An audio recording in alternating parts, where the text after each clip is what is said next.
नमस्कार। ज्योतिष बहुत गहराई का विषय है। बहुत अलग अलग सूत्रों द्वारा ग्रह के बल और फलित की गणना की जाती है। इसमें एक विधा है पुष्कर नवमांस। पुष्कर का अर्थ होता है पोषण करना। पुष्कर नवांश विशेष नवांश का 9वां भाग कैलकुलेट किया जाता है। मूल रूप से राशि चक्र का हिस्सा जहां ग्रह स्थित हो उसको अधिक शक्ति प्राप्त होती है। कुछ ग्रंथ ऐसा कहते हैं नवमांसों में लाभकारी प्रवृत्ति को बढ़ाने का एक बल होता है और योगों के हानिकारक जो सिस्टम है उसको कम करने की असाधारण क्षमता भी होती है। इनमें से कुछ नवमांसियों के भीतर एक विशेष डिग्री है जो नेटिव के लाभ को बढ़ाने और बल को दिखाने में क्षमता रखती है।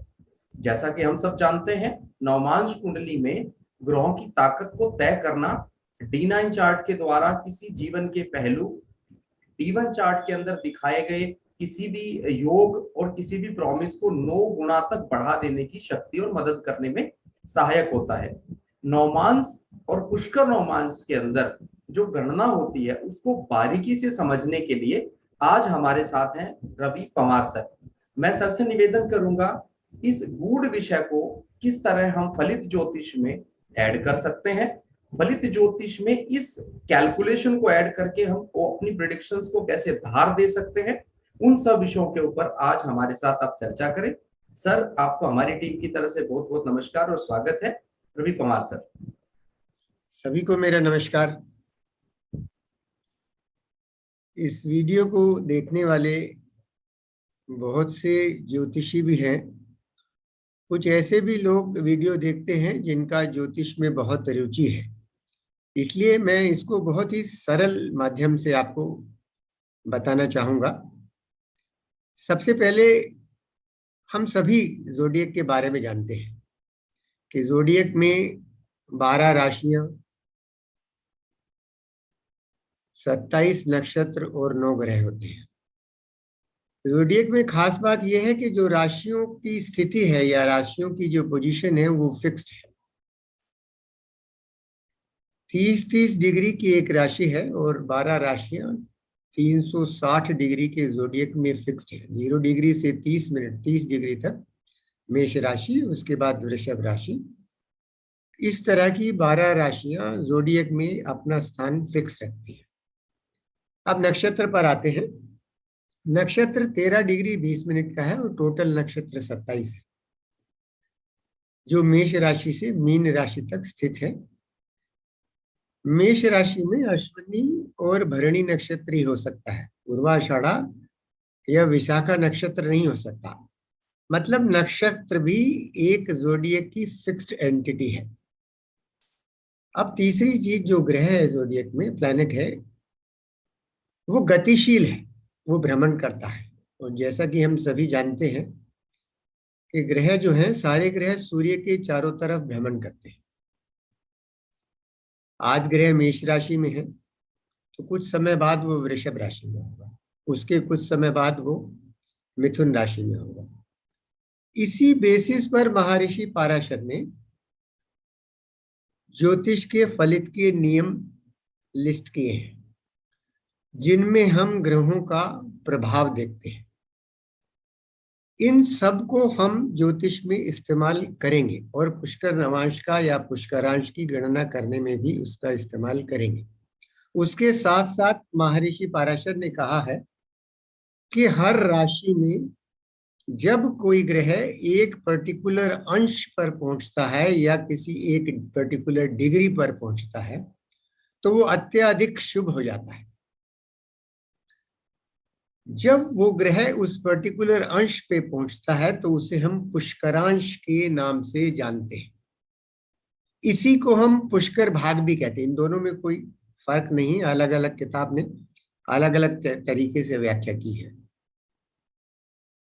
उदाहरण के तौर पर अगर हम मेष राशि में देखें तो जब कोई ग्रह 21 डिग्री पर पहुंचता है तो वो पुष्कर नवांश में होता है, यानी कि अत्यधिक शुभ हो जाता है। किस राशि में किस डिग्री पर जब कोई ग्रह पहुंचे और वो पुष्कर नवांश में हो, ये जानने के लिए है राशियों को अलग अलग तत्व में बांटते हैं। सबसे पहली राशि है अग्नि तत्व राशि। जब कोई भी ग्रह अग्नि तत्व राशि में होता है और वो 21 डिग्री पर है तो वो पुष्करांश में है। अग्नि तत्व राशि का मतलब 159, 159 का मतलब मेष राशि, सिंह राशि और कुंभ राशि। जब कोई भी ग्रह 159 अग्नि तत्व राशि में होता है और 21 डिग्री पर है तो वो अत्यधिक शुभ है, अतः वह पुष्करांश या पुष्कर भाग में, वहां उसे शुक्र का नवांश मिलता है। इसी तरीके से जब कोई ग्रह पृथ्वी तत्व राशि में होता है और 14 डिग्री पर होगा तो वो पुष्करांश में होगा, वहां पर भी उसे शुक्र का ही नवांश मिलता है। इसी तरह जब कोई ग्रह वायु तत्व राशि में होता है और 24 डिग्री पर है तो वो पुष्करांश में है या पुष्कर भाग में है, वहां पर भी उसे शुक्र का ही नवांश मिलता है। तो यहां से आप शुक्र की इंपॉर्टेंस देख सकते हैं। पर जब कोई ग्रह जल तत्व राशि में है और 7 डिग्री पर है तो उसे बुध का नवांश मिलता है। तो 12 पुष्करांश में से 9 शुक्र के हाथ लगे और 3 बुध के हाथ लगे। अब पुष्कर नवांश की बात करते हैं। पुष्कर नवांश को जान लेने के लिए सबसे पहले हम नवांश की इंपॉर्टेंस को समझें। नवांश की इंपॉर्टेंस क्या है? नवांश की इंपॉर्टेंस महर्षि पराशर ने कहा है कि जब भी किसी ग्रह का बल देखना है तो नवांश में देखें। उसके लिए उन्होंने एक कारण भी दिया कि षड्वर्ग में जो विक्षोभक बल है 20 यूनिट का, वो 6 वर्गों को दिया है। उन 6 वर्ग में से जन्म कुंडली को 6 पॉइंट दिए हैं और नवांश कुंडली को 5, यानी कि 20 में से 5 नवांश कुंडली को लगभग 25%। इसीलिए नवांश को देखना अत्यधिक इंपॉर्टेंट है। यहां पर मैं एक बात आपसे शेयर करना चाहता हूं कि जब मैं रिसर्च में था और राव साहब हमारी रिसर्च लिया करते थे तो राव साहब ने 2000 में लगभग एक क्लास में कहा कि नवांश के बिना होरोस्कोप लंगड़ी है। साथ ही साथ उन्होंने ये भी कहा कि जन्म कुंडली के साथ साथ नवांश को लगाना बहुत जरूरी है, वरना आपका ज्योतिषीय विश्लेषण गलत होगा। अब मैं पुष्कर नवांश में आता हूं। पुष्कर नवांश में भी इसी टेबल को हम शेयर करेंगे। जब कोई ग्रह अग्नि तत्व राशि में है और 7वें और 9वें नवांश में तो वो पुष्कर नवांश में। इसका जो 7वां नवांश है वो शुक्र के पास है और 9वां नवांश जो है वो बृहस्पति के पास है। 9वां नवांश यहाँ वर्गोत्तम। जरा ध्यान कीजिए, ये पुष्कर वर्गोत्तम है। इसी तरीके से अर्धी तत्व राशि में 3रा और 5वां नवांश जो है वो पुष्कर नवांश। इस नवांश 3रे नवांश का स्वामी जो है वो बृहस्पति है और 5वें नवांश का स्वामी शुक्र है। यहां 5वां नवांश वर्गोत्तम। अब चलते हैं एरी तत्व राशि पर। एरी तत्व राशि में यदि कोई ग्रह 6ठे और 8वें नवांश में है तो वो पुष्कर नवांश में। वहां स्वामित्व मिला है बृहस्पति को और शुक्र को। यहां पर 24 डिग्री पर पुष्करांश है, नवांश शुक्र का ही। जब कोई ग्रह जल तत्व राशि में है तो उसको पहला या 3रे नवांश में है तो वो पुष्कर नवांश है। और पहला जो नवांश है वो कैंसर का है, चंद्रमा स्वामित्व रखते हैं, और दूसरा बुध का है। इस टेबल के ऊपर मैं आपका ध्यान आकर्षित करना चाहूंगा क्योंकि इसी में पुष्करांश और पुष्कर नवांश का गूढ़ मंत्र छिपा है। हमें पता है कि हर राशि में 9 नवांश होते हैं। इसी तरह 12 राशियों में 109 नवांश, 108 नवांश मिलेंगे और प्रत्येक राशि में जैसे कि हम देख पा रहे हैं कि 2-2 नवांश। इस तरीके से हमें 24 पुष्कर नवांश मिलते हैं। इस 24 पुष्कर नवांश में से 18 पुष्कर नवांश का स्वामित्व शुक्र और बृहस्पति को मिला है और 6 पुष्कर नवांश का स्वामित्व बुध और चंद्रमा को मिला है। इनमें से कर्क का, वृषभ का और धनु का पुष्कर नवांश वर्गोत्तम मिलता है। ये जान लेने के बाद अब हम पुष्करांश पर चलते हैं। 12 पुष्करांश है, हर राशि में एक पुष्करांश है। जैसे अग्नि तत्व में 21, पृथ्वी तत्व में 14 डिग्री और वायु तत्व में 24 डिग्री और वाटरी तत्व में 7 डिग्री। ये जो 12 पुष्करांश है, इसमें से 8 का स्वामित्व शुक्र को मिला है और 3 का बुध को। यहां से हम शुक्र की इंपॉर्टेंस को देख सकते हैं। इसका यह अर्थ है कि शुक्र का प्रत्येक पुष्कर नवांश में एक पुष्करांश है और हम जानते हैं कि शुक्र वर्ल्डली प्लेनेट है। ये सारे भौतिक सुख सुविधाओं का प्रदान करने वाला, प्रावधान करने वाला और उसकी प्राप्ति करने वाला ग्रह है। यह विलासिता का विकार है। इनफैक्ट मैं ऐसा समझता हूं, ये जो पुष्कर नवांश की शुभता है या पुष्कर नवांश की जो शुभता का कॉन्सेप्ट है, ये कहीं ना कहीं हमारी मनोकामना से संबंध रखता है। इसीलिए पुष्कर, अगर पुष्करांश देखें तो सबसे ज्यादा अच्छा दाता है, ये नरिश करता है। अब जो ग्रह पुष्कर नवांश में है या पुष्करांश में है, उसकी इंपॉर्टेंस क्या है? हम किसी भी ग्रह का फल जो है उसकी दशा से देखते हैं।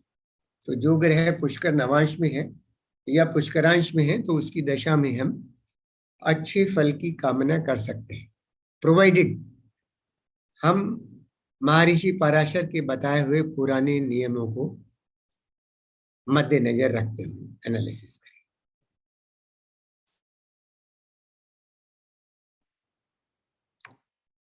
अब आप स्क्रीन हटा सकते हैं।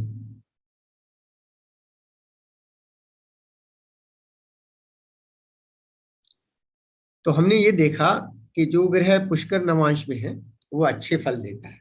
अब हमने पुष्करांश यानी कि जिसका अंशों से रिश्ता है, पुष्कर नवांश जिसका अगेन लॉन्गिट्यूड या अंशों से रिश्ता है, इस बीच में हमने पुष्कर को छोड़ दिया।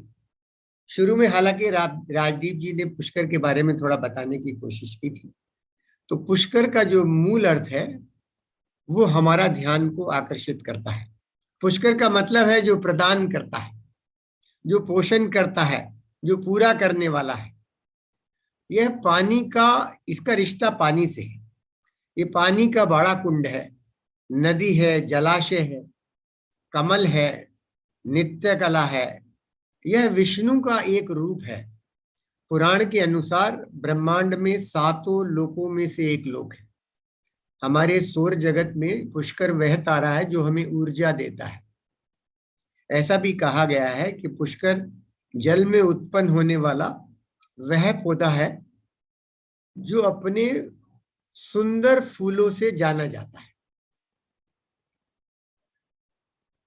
अब हम ये जानने की कोशिश करते हैं कि हम इस पुष्कर नवांश को अपनी डे टू डे एस्ट्रोलॉजी में कहाँ इस्तेमाल कर सकते हैं, क्योंकि अल्टीमेटली जब हम पुष्करांश या पुष्कर के बारे में जाने तो ये जानना जरूरी है कि ज्योतिष में इसका क्या संबंध है और कहाँ हम इसे इस्तेमाल कर सकते हैं। ये बताने से पहले मैं आप सभी को एक बात बताना चाहूंगा। जैसा मैंने शुरू में कहा कि जो महर्षि पराशर के बताए हुए नियम हैं किसी भी कुंडली का विश्लेषण करने के लिए, योगों पर देखें, भाव भावेश कारक पर देखें, दशा पर देखें, उनको हम नहीं भूलेंगे। उनको मद्देनजर रखते हुए ही हम पुष्करांश का इस्तेमाल करेंगे। वैसे तो हम इसे बहुत जगह कुंडलियों में इस्तेमाल कर सकते हैं, पर मैं आपको मूल रूप से 4-5 चीजों में जो डे टू डे में इस्तेमाल होती है उसमें बताऊंगा। सबसे पहला है प्रश्न। हम प्रश्न में इसका बहुत महत्वपूर्ण इस्तेमाल कर सकते हैं। दूसरा, हम इसको मुहूर्त में इस्तेमाल कर सकते हैं। तीसरा, इसको हम जन्म कुंडली में भी, उसका विश्लेषण में भी इस्तेमाल कर सकते हैं। चौथा, जिसका बहुत अच्छा इस्तेमाल रिलेशनशिप, अब ये रिलेशनशिप किसी भी तरह की हो सकती है, वाइफ हस्बैंड की हो सकती है, पार्टनर्स की हो सकती है, इसमें हम इस्तेमाल कर सकते हैं। अब उदाहरण के तौर पर मैं पहले प्रश्न के बारे में आपको बताता हूं। ज्योतिष का जो बेसिक कॉन्सेप्ट महर्षि पाराशर ने दिया किसी भी चीज को देखने के लिए, वो भाव भावेश कारक है, जैसा कि हम सभी जानते हैं। अब किसी प्रश्न कुंडली को भी हम उसी तरीके से एनालाइज करेंगे। उस कुंडली का लग्न देखेंगे, उस कुंडली का लग्नेश देखेंगे और उस कुंडली का कार्येश देखेंगे, किससे प्रश्न संबंधित है।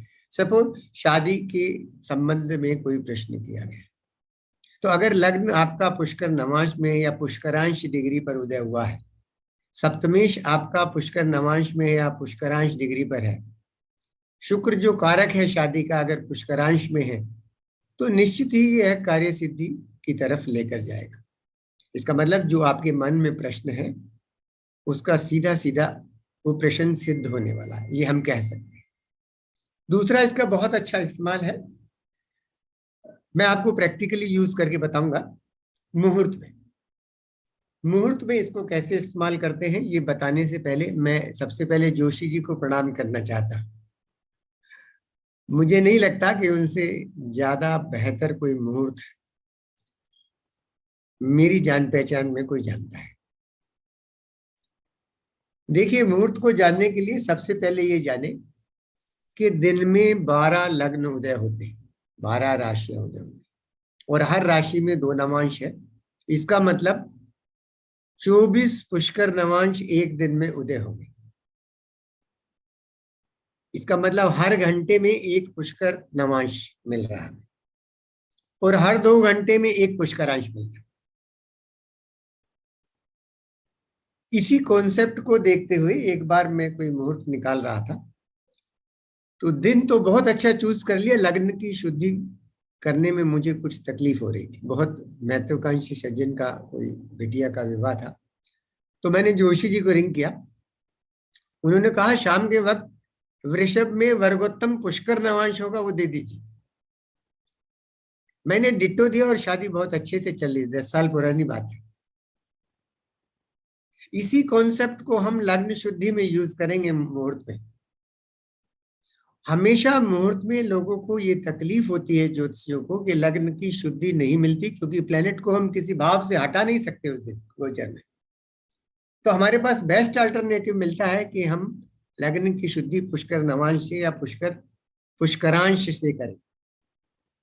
इसका हम इस्तेमाल शॉर्ट टाइम मुहूर्त में भी दे सकते हैं। सपोज किसी को कल नौकरी ज्वाइन करनी और हमें पता है कि नौकरी ज्वाइन करने के लिए फिक्स नक्षत्र होने चाहिए, और फिक्स नक्षत्र आने में 7 दिन है अभी, तो हम उसको पुष्कर नवांश में किसी भी लग्न में, फिक्स्ड लग्न में, पुष्कर नवांश में या वर्गोत्तम नवांश में ज्वाइन करा सकते हैं, जो उसके लिए बहुत अच्छा होगा। ये मैं नहीं कह रहा, पाराशर लिख के गए। अगला इसका इस्तेमाल है रिलेशनशिप में। इसको जरा ध्यान से समझने की बात है। देखिए, रिलेशनशिप मैं वाइफ हस्बैंड के बारे में कहूंगा, बाकी सब सेकेंडरी है और उसी के आधार पर चीजें समझी जा सकती है।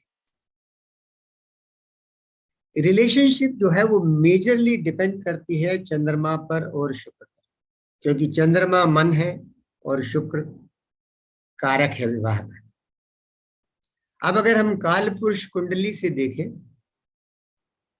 तो जो चंद्रमा है वो सुख का कारक है, चतुर्थ भाव का कारक है, वो चतुर्थ भाव का स्वामी भी है।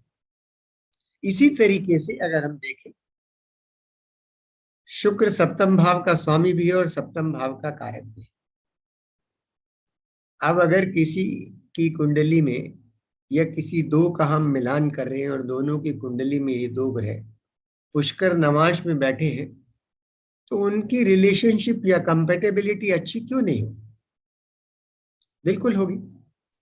अब इसको विपरीत तरीके से समझाता, शुक्र शादी का कारक है, जब शुक्र नीच का होता है तो इसका मतलब उसके साथ वो वीकनेस से एसोसिएटेड है, कमजोर है। जब भी आप पंडित जी के पास, किसी एस्ट्रोलॉजर के पास जाते हैं तो वो बोलते हैं कि इनका शुक्र वीक है क्योंकि नीच का है, और कन्या में नीच का होता है। अब यही शुक्र अगर कन्या में 14 डिग्री पर हो तो वो पुष्करांश में है। तो पुष्करांश में होने से जो उस शुक्र को शुभता मिली है वो शुक्र को नरिश करेगी और उसकी अच्छी रिलेशनशिप बनाने में मदद करेगी। इसी तरीके से चंद्रमा को देखिए, चंद्रमा नीच के होते हैं वृश्चिक राशि में।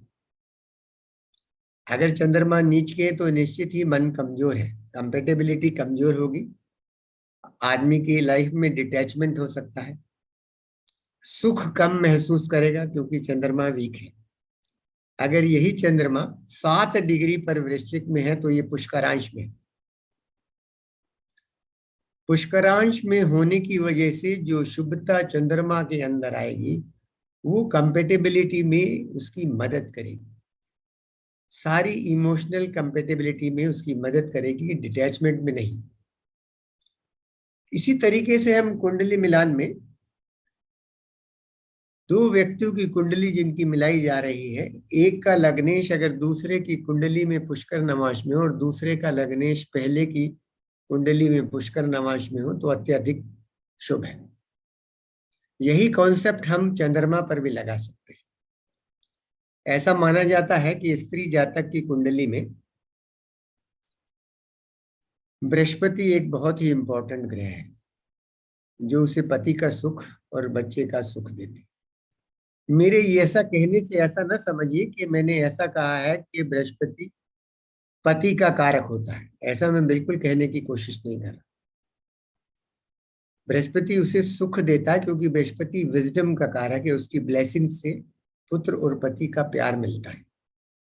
अगर किसी स्त्री जातक की कुंडली में बृहस्पति पुष्करांश या पुष्कर नवांश में हो तो उसको उससे फायदा हो। अब इसको जन्म कुंडली में हम कैसे इस्तेमाल करते हैं, जो मेन है जन्म कुंडली में इस्तेमाल करने के लिए हमको सबसे इंपॉर्टेंट ये है, सबसे पहले महर्षि पराशर के बनाए हुए नियमों को जाने। भाव भावेश कारक कितने योग कुंडली में, किसकी दशा है, देश काल पात्र समझे। उसके बाद ये पता लगाएं कि इनका लग्न लग्नेश कितने ग्रह पुष्कर नवांश में है, फिर उस पुष्कर नवांश को इनसे जोड़ेंगे। उदाहरण के तौर पर कुंडली वीक है, पर कुंडली का लग्नेश नवमेश या फिर दशमेश पुष्करांश या पुष्कर नवांश में, तो कुंडली के जो फल हैं वो बदल जाएंगे। कुंडली के फल बिल्कुल बदल जाएंगे। इसका मतलब जो ग्रह लग्नेश या दशमेश या नवमेश उसका पुष्कर नवांश में है, पुष्कर नवांश की शुभता से उस प्लेनेट को अच्छा कार्य करने की गाइडेंस मिलेगी और कुंडली के फल बदल जाएंगे। उदाहरण के तौर पर कोई ग्रह यदि जन्म कुंडली में उच्च का बैठा है और नवांश में नीच का हुआ है, ऐसे भी उदाहरण मिले। और हमने ये जाना है कि नवांश में हम एक ग्रह का बल देखते हैं, जन्म कुंडली में उच्च का है और नवांश में नीच का है, तो निश्चित ही पराशर लिखते हैं कि पूरी दशा में अच्छे फल की कामना नहीं कर सकते। हो सकता है शुरू में उन्हें अच्छे फल मिले, पर चूंकि हम किसी भी ग्रह का बल नवांश में देखते हैं और नवांश में वीक है तो पूरी दशा में अच्छे फल की कामना नहीं कर सकते। अब उदाहरण के तौर पर मान लिया सूर्य को मेष राशि में रखें, मेष राशि में उच्च के होते हैं, सपोज वो 21 डिग्री के, और शुक्र को मीन राशि में रखें, उच्च के हैं और वो 7 डिग्री में। नवांश में 21 डिग्री में सूर्य नीच के हो जाएंगे, तुला में चले जाएंगे, और शुक्र 7 डिग्री पर अगर पाइसेस में रखेंगे तो वो नीच के हो जाएंगे। पर चूंकि वो पुष्करांश से या पुष्कर भाग में बैठे हैं तो जो वीकनेस है नवांश में नीचता की वजह से वो उसको ओवरराइड कर देंगे। और हम अच्छे फल की कामना कर सकते हैं। इसी तरीके से इन कॉन्सेप्ट को हम दशा से भी यूज कर सकते हैं। अगर दशानाथ राजयोग में है, पुष्कर नवांश में है, तो निश्चित ही हम अच्छे फल की कामना कर सकते हैं। और इसी कॉन्सेप्ट को हम गोचर में भी इस्तेमाल कर सकते हैं।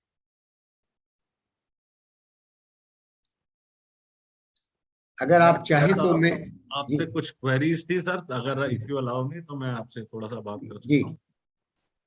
जैसा हम लोग पहले बहुत दुविधा में रहते थे कि पुष्करांश, पुष्कर भाग और पुष्कर नवांश में क्या जी यूटिलिटी और किसकी क्या वैल्यूएशन है, वो आपने इतने अच्छे से एक्सप्लेन किया है कि इनफैक्ट जो दर्शक देख रहे हैं उनके अलावा हम लोग भी बहुत ज्यादा अपने आप में इस विषय को बड़ी गंभीरता से और मतलब बहुत हमारे लिए भी बहुत वैल्यूएबल है इंफॉर्मेशन।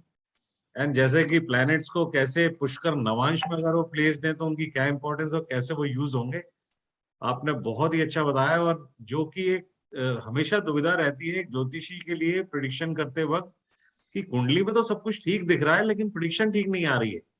तो आज वो राज का भी खुलासा हुआ कि अगर ग्रह पुष्कर नवांश पुष्कर भाग में पुष्करांश में है तो उसकी नीचता भी नीच फल ना देते हुए उसके अंदर वैल्यूबल उससे इम्पैक्ट मिलता है। जी जी तो वी आर ग्रेटफुल सर, बहुत अच्छी इंफॉर्मेशन हमको मिली। और डे टू डे प्रिडिक्शन में, एस्ट्रोलॉजी में इसको कैसे यूज किया जाए, सर प्लीज कंटिन्यू। और मैं इस आपके ज्ञान के सागर को हम सुनते रहना चाहते हैं, थोड़े से एग्जांपल्स भी देके बताएं सर प्लीज। ठीक है। आप एक कुंडली अमिताभ बच्चन की लगाइए, मैंने इस पर कुछ मैं उसको एक्सप्लेन करूंगा उससे। देखिए आपके सम्मुख ये जो कुंडली है ये अमिताभ बच्चन की है। इन शख्स के बारे में मैं ही नहीं सारा विश्व जानता है। ये हीरो ऑफ द मिलेनियम है, महानायक है। 1997, 1998, 1999 में इन्हें एक कंपनी में भारी लॉसेस हुए और तकरीबन कंट्री के सारे ही ज्योतिषियों ने ये बताया कि अब अमिताभ बच्चन का कैरियर खत्म है, अमिताभ बच्चन का कैरियर समाप्त हो चुका है, क्योंकि वो बैंक करप्ट हो गए थे। यहां तक कि कुछ ने तो जेल जाने की भविष्यवाणी भी कर दी थी। अकेले एक ज्योतिषी ऐसे थे, I feel proud by telling everyone, K. N.. Rao sir, जिन्होंने ये प्रिडिक्ट किया था कि अमिताभ बच्चन दोबारा से राइज करेंगे और फिर लाइफ भर पीछे मुड़कर नहीं देखेंगे। और आप सभी देख रहे हैं, ये उनकी भविष्यवाणी 16 आने सत्य हुई। कारण मैं समझाता हूं। अमिताभ बच्चन की कुंडली में एक ऐसा ग्रह है जो उनको कभी खड्डे में जाने नहीं देगा, वो है बृहस्पति। ध्यान से देखिए, बृहस्पति उच्च के हैं, वर्गोत्तम है, पुष्कर नवांश में है, वो भी वर्गोत्तम पुष्कर नवांश, गजकेसरी योग में है, अमला योग में है। इस बृहस्पति का रिश्ता 10वें घर से है। इस बृहस्पति का रिश्ता नवांश में भी 10वें घर में। अमिताभ बच्चन के 2 ग्रह पुष्कर नवांश में हैं, बृहस्पति और शुक्र। हम सभी जानते हैं कि अमिताभ बच्चन 2 चीज के लिए जाने जाते हैं, एक तो अपनी एक्टिंग के लिए, दूसरा अपनी वाणी के लिए। मैं ऐसा समझता हूं कि एक्टिंग से ज्यादा वो वाणी से ज्यादा प्रसिद्ध है। कारण बताता हूं। दूसरा घर वाणी का है। एक ऐसा ग्रह है जिसके बारे में मैंने बताया, बृहस्पति, जो उनके दूसरे घर को देखता है, वो भी नवम दृष्टि से। दूसरा जो वाणी का कारक है, बुध, वो भी उच्च का है, वो भी उनके दूसरे घर को देखता है। तीसरा एक ऐसा ग्रह है शुक्र, जो पुष्कर नवांश में है, वो भी उनके दूसरे घर को देखता है। उनके ये जो दो ग्रह पुष्कर नवांश में है, शुक्र और बृहस्पति, ये दोनों के दोनों ही नेटल कुंडली में और नवांश में दोनों जगह इनके दूसरे भाव को देखते हैं।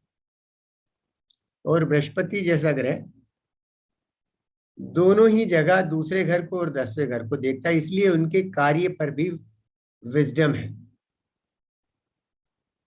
जब राव साहब ने ये भविष्यवाणी की तो बुध में राहु की दशा आई। बुध में राहु की दशा में अमिताभ बच्चन को बड़ी स्क्रीन से छोटी स्क्रीन पर आना हुआ। उन्हें कौन बनेगा करोड़पति का असाइनमेंट मिला। जब ये असाइनमेंट मिला तो किसी को पता नहीं था कि ये इतना राइज कर जाएंगे इससे। जब अमिताभ बच्चन दूसरा एपिसोड कंप्लीट कर रहे थे और उसके बाद जब बुध में बृहस्पति की दशा आई तो उनको 200 एपिसोड की बुकिंग मिल गई। ये पुष्कर नवांश या पुष्कर नवांश के प्लेनेट का फल है, क्योंकि बृहस्पति उनके दूसरे भाव को देखता है, नेटल कुंडली में भी और नवांश कुंडली में भी। और उसके बाद से अमिताभ बच्चन ने कभी पीछे मुड़कर नहीं देखा। एक और कुंडली के माध्यम से मैं समझाना चाहता हूं, वो एनटी रामाराव साहब की है। आप सभी इनसे भी परिचित हैं। एनटी रामाराव जी फिल्मों में काम करते थे, बहुत अच्छी फैन फॉलोइंग थी। ये एक डायरेक्टर रहे हैं, ये एक एक्टर रहे हैं, ये एक पॉलिटिशियन भी रहे हैं। एनटी रामाराव जी का लग्न चंद्रमा, सूर्य, बृहस्पति, बुध, केतु, ये सभी पुष्कर नवांश में।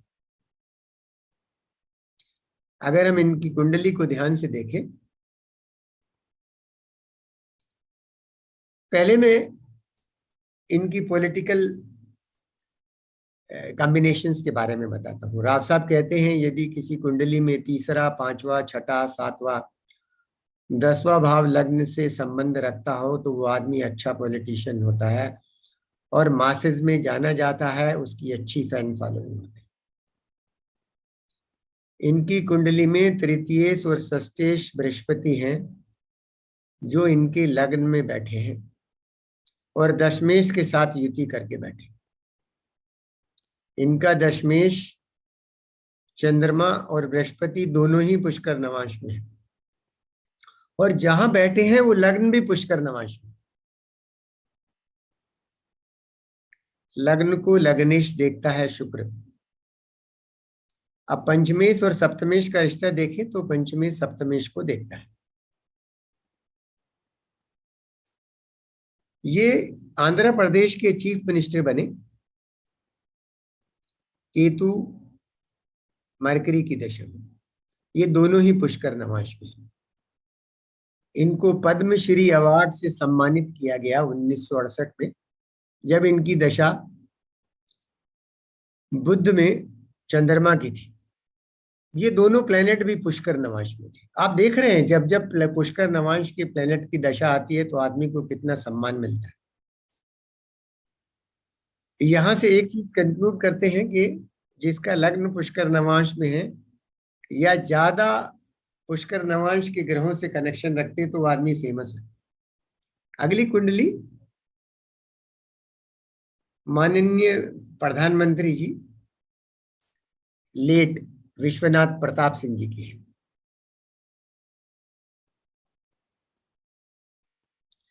इनके बारे में भी हम सभी लोग जानते हैं। इनका भी बृहस्पति और शनि पुष्कर नवांश में। इनका भी बृहस्पति वर्गोत्तम है और पुष्कर नवांश में, जैसे अमिताभ बच्चन जी का था।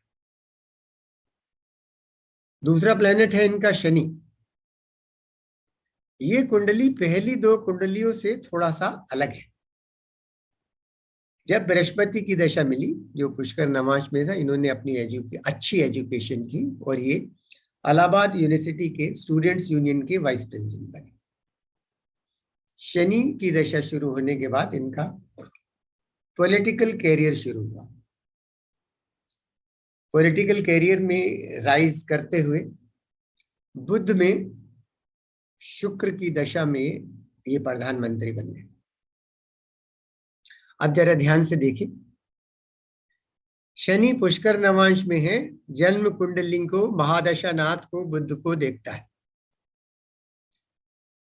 नवांश में शनि शुक्र को देखता है जो अंतरदशा नाथ है। प्रधानमंत्री तो बन गए। शनि एक बैड प्लेनेट है इस लगन के लिए, पर वो पुष्कर नवांश में है। यही शनि जन्म कुंडली में सूर्य को भी देखता है। अब अगर नवांश में जाए तो नवांश में सूर्य के साथ बैठा। यही नहीं, वो नवांश में चंद्रमा और राहु केतु के साथ भी है। इसीलिए जब शुक्र की अंतरदशा के बाद सूर्य की दशा आई, जो नवांश में चंद्रमा और राहु केतु एक्सिस में है, इन्होंने मंडल कमीशन लॉन्च किया, जो कि एक गलत डिसीजन साबित हुआ और इनको स्टेप डाउन करना पड़ा। इसका अर्थ है a bad planet in Pushkar Navamsa. Pushkar Navamsa में बैठे हुए ग्रह शनि ने प्रधानमंत्री तो बना दिया, पर जैसा कि महर्षि पराशर ने लिखा है, कर्क लगन के लिए शनि अच्छे ग्रह नहीं है, और वही साबित हुआ। सूर्य के ऊपर शनि की एफ्लिक्शन ने उनको ये नुकसान पहुंचाया। एक और कुंडली के माध्यम से मैं आपको समझाता हूं। राष्ट्रपिता महात्मा गांधी, आप सभी लोग इनसे परिचित हैं। हमारे देश की आजादी में इनका जो योगदान है। महात्मा गांधी जी के शुक्र, मंगल, केतु और बृहस्पति पुष्कर नवांश में है। जब देश आजाद हुआ 15 अगस्त 1947 को, तो महात्मा गांधी जी की दशा थी बृहस्पति में केतु। दोनों ही पुष्कर नवांश में हैं। आजादी इससे पहले भी मिल सकती थी। ध्यान कीजिए कि लग्न से केतु जो अंतरदशा नाथ है वो चतुर्थ भाव में है, जो मंगल और शनि से पीड़ित है। अब अगर महादशा नाथ से देखें बृहस्पति से, तो केतु दशम में है, जिसको फिर से मंगल और शनि देखते हैं। शायद इसी वजह से महात्मा गांधी जी अपने घर टिक नहीं पाए, इधर उधर पलायन ही करते रहे, सत्याग्रह करते रहे, कभी साउथ अफ्रीका, कभी इंडिया, कभी कहीं। ये जो चौथा घर महात्मा गांधी जी का है, जब वो फादर ऑफ नेशन थे, तो ये भारत का चौथा घर है मेरे हिसाब से। आजादी के समय उसके ऊपर इतनी पीड़ा थी कि हिंदू मुस्लिम राइट्स हो गए, कंट्री का, घर का डिवीजन हो गया। बृहस्पति में केतु के बाद दशा आती है शुक्र की। पाराशर लिखते हैं बृहस्पति में शुक्र की दशा एक पिक्यूलियर दशा है। ये देवासुर संग्राम है। ये पता लगाना मुश्किल है कि देवता का नुकसान होगा या असुर का नुकसान होगा। मुझे ऐसा महसूस होता है कि बृहस्पति में केतु की दशा में जब आजादी मिली, उसके बाद गांधी जी का कार्य समाप्त हुआ और बृहस्पति और शुक्र की दशा में वो इस दुनिया से पलायन कर गए। ऐसा माना जाता है, राव साहब भी कहते हैं कि बृहस्पति और शुक्र की दशा में कुछ फायदा हो जाने के बाद लाइफ में कोई परमानेंट लॉस हो सकता है। ऐसा ही एग्जैक्टली महात्मा गांधी जी के साथ हुआ।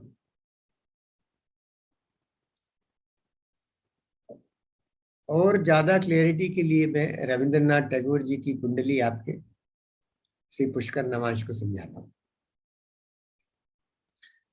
रविंद्रनाथ टैगोर जी के बारे में भी हम सब जानते हैं। वो एक अच्छे राइटर थे, एक अच्छे पोएट थे, एक अच्छे म्यूजिशियन थे। नेशनल एंथम इन्होंने हमें दिया है। इनका शुक्र और केतु पुष्कर नवांश में।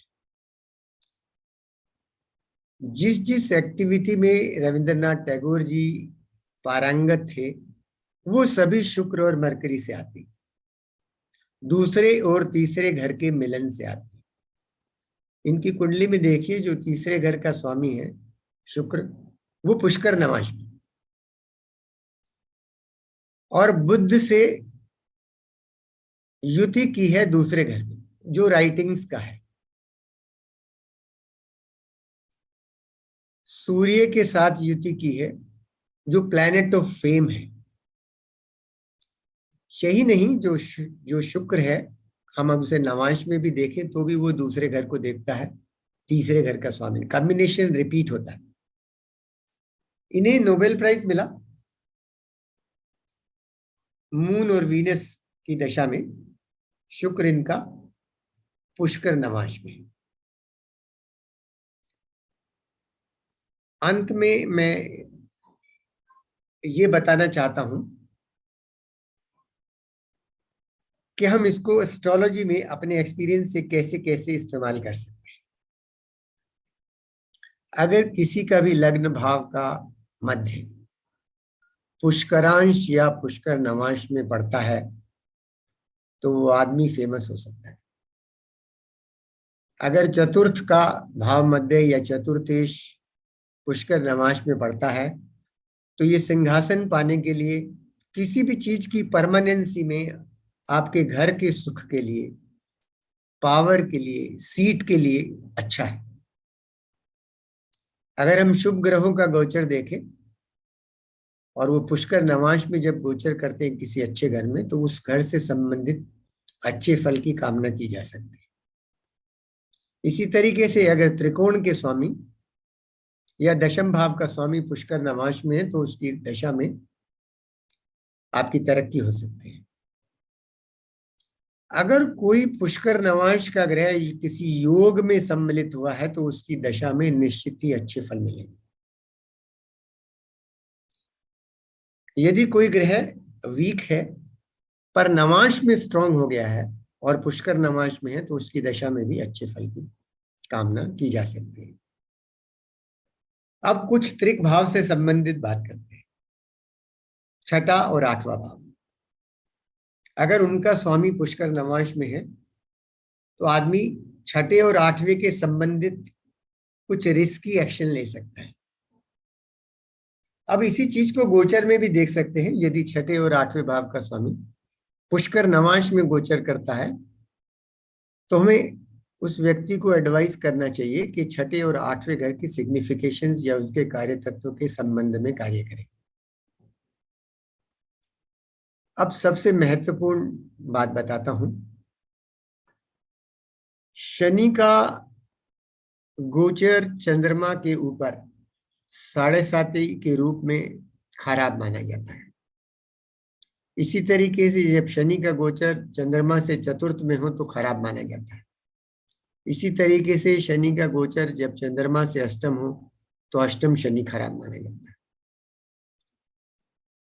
जब शनि का गोचर इन स्थान पर हो और पुष्कर नवांश में हो या पुष्करांश डिग्री पर हो, आप उस समय के रिजल्ट्स को देखिए तो आपको उसमें कुछ ना कुछ शुभता मिलेगी, कुछ ना कुछ अच्छा होता हुआ मिलेगा।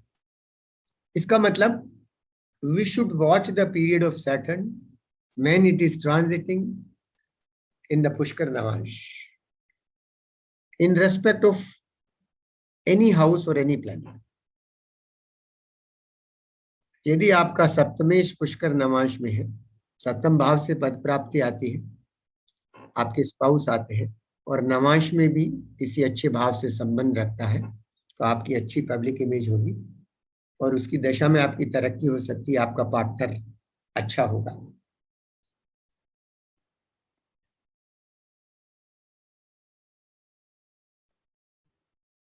इसके अलावा कोई आपका प्रश्न है?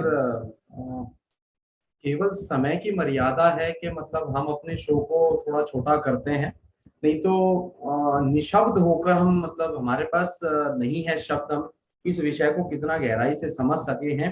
और एक धारणा जो आज सभी लोगों की, जो हमें देख रहे हैं, जो हमें सुन रहे हैं, उनकी तो एक धारणा तो जरूर आज क्लियर हुई होगी कि ऐसा जरूरी नहीं है कि ग्रह अगर नीचस्थ है तो वो खराब ही होगा। इस पुष्कर नवांश की गणना के बाद ये तो सिद्ध सूत्र हुआ कि अगर ग्रह नीचस्थ राशि में है तो जरूरी नहीं है वो हमेशा खराब होगा, वो अच्छे फल भी दे सकता है। और उससे और अच्छा कैसे किया जा सकता है ये उसकी कुंडली और सारी चीजों में समझा जा सकता है। आज इस विषय को हम ये समझ पाए हैं कि अगर थोड़ा सा इस पे और हम काम करें, पुष्कर नवांश के ऊपर थोड़ा सा और रिसर्च या और गहन अध्ययन किया जाए, तो प्रश्न, मुहूर्त, रिलेशनशिप और जो एक तरह का जिसको कहते हैं कि विवाह, इन विषयों को और अधिक गहराई से जानकर किसी प्रेडिक्शंस या ज्योतिषीय गणना में हम भविष्य के बारे में और अधिक जान सकते हैं। मैं अपनी टीम की तरफ से आपका बहुत बहुत धन्यवाद करता हूं। तरुण जी की तरफ से, धर्मनारायण शर्मा जी की तरफ से आपका धन्यवाद है सर कि आपने हमें इतना महत्वपूर्ण समय और इतना गूढ़ विषय केवल 30 और 35 मिनट में बताया। हम इस विषय पर एक बार दोबारा से एडवांस में चर्चा करेंगे और आपका सहयोग और आपका आशीर्वाद हम चाहेंगे। बहुत बहुत धन्यवाद। नमस्कार। धन्यवाद। नमस्कार सर। Thank you sir. नमस्कार। नमस्कार, थैंक यू वेरी मच।